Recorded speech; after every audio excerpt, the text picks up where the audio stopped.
আমি কখনো বুঝে উঠতে পারি নাই আমাদের বাসার সামান্য একজন কাজের ছেলে সে সুযোগ পেয়ে তার ওই শক্ত লাঠি বিস্কিটটি আমার খেলার মাঠে ছেড়ে দিল।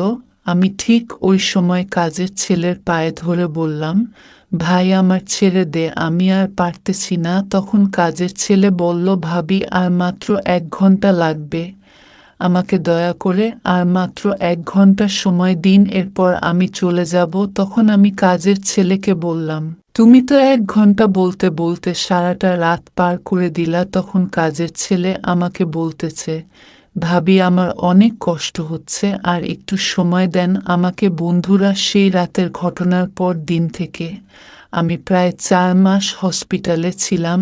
আমি এখনো বিশ্বাস করতে পারি না আমাদের বাড়ির কাজের ছেলেটি এতটাই শক্তিশালী যে কোনো মেয়ে তার পায়ে ধরে মাফ চাইবে, কারণ আমি অনেক ভালো খেলাধুলা করতে পারি। আমাকে আজ পর্যন্ত কেউ হার মানাতে পারে নাই, কিন্তু জীবনের এই প্রথম কাজের ছেলেই আমাকে হার মানিয়েছে। বন্ধুরা, আমি আমার জীবনের গল্পটি শুরু করার আগে তোমাদের পায়ে ধরে বলবো, আজকের ভিডিওটি 1 সেকেন্ডও না টেনে সম্পূর্ণ ভিডিওটি দেখার জন্য, এবং ভিডিও নিচ থেকে চ্যানেলটি অবশ্যই সাবস্ক্রাইব করে দিবা এবং ভিডিওতে একটা লাইক দিয়ে দিবা। তোমরা অনেকে আমার ইমো নাম্বার চেয়েছো, আজকে ভিডিও লাস্টে অথবা ভিডিওর মাঝখানে আমি আমার ইমো নাম্বারটি দিয়ে দিয়েছি। তোমাদের সবাইকে বলবো, আমি আজকে রাতে ফ্রি আছি, তোমরা সবাই আমার নাম্বারটা নিয়ে আজকে রাতে আমাকে কল দিবা। এরপর তোমাদের সাথে সারা রাত ভরে ইমুতে ভিডিও কলে আনন্দ মজা করব। বন্ধুরা, চলে যাই মেন গল্পের।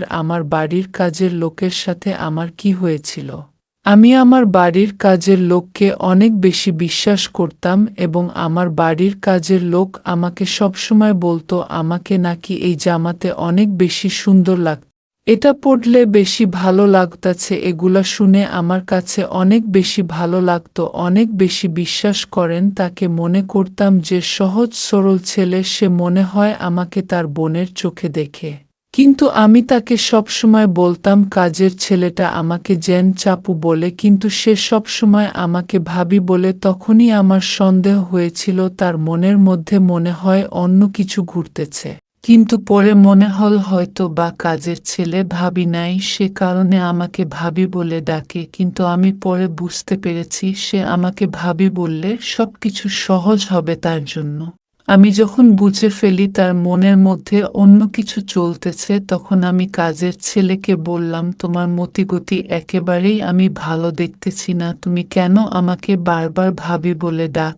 সেটা কিন্তু আমি বুঝে গেছি পরে। সেই কাজের ছেলেটি কানে ধরে বলল, ভাবি আপনি যেটা মনে করতেছেন আমি ওরকম ছেলে না, আমার ভাই নাই, ভাবি নাই, সেই কারণে আমি আপনাকে ভাবির চোখে দেখি।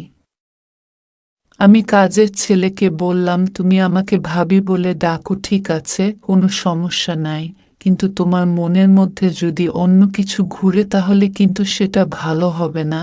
আমি তখন এগুলো বলে তাকে সাবধান করতেছিলাম, তখন সে মুচকি মুচকি হাসতেছে। তখন আমার আরো বেশি মনটা খারাপ হয়ে গেল। আমার হাজব্যান্ড যদি কখনো বাড়ির বাহিরে যায় কাজে, তাহলে এই কাজের ছেলেদের কি করবে সেটা আমার বোঝা বাকি নাই।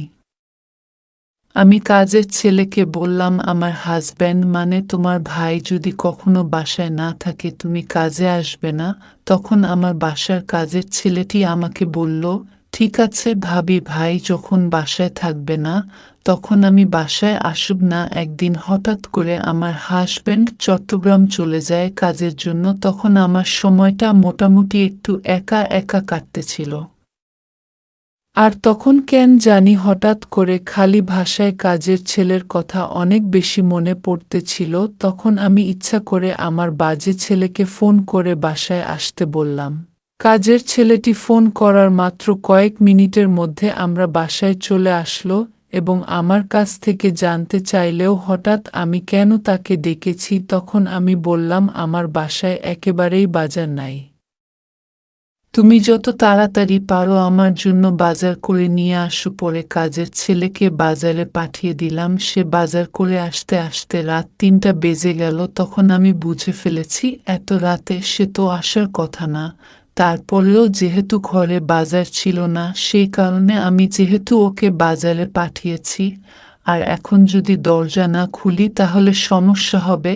তখন আমি দরজা খুলে কাজের ছেলেকে কিছু চা নাস্তা দিলাম এবং তাকে আমি বললাম, তুমি তাহলে এখন বাসায় চলে যাও। কাজের ছেলে আমাকে বলতেছে, ভাবি আজকে রাতে আমি বাসায় থাকব, কালকে চলে যাব। তখন আমার কেমন যেন একটু ভয় কাজ করতেছিল। তখন আমি কাজের ছেলেকে আবারও বললাম, না, বাসায় কেউ নাই, এ অবস্থায় তুমি এখানে থাকলে সমস্যা হবে। বন্ধুরা, এরপর কি ঘটনা ঘটেছে সেটি অন্য ভিডিওতে আলোচনা করব। তার জন্য তোমরা সবাই চ্যানেলটি সাবস্ক্রাইব করো।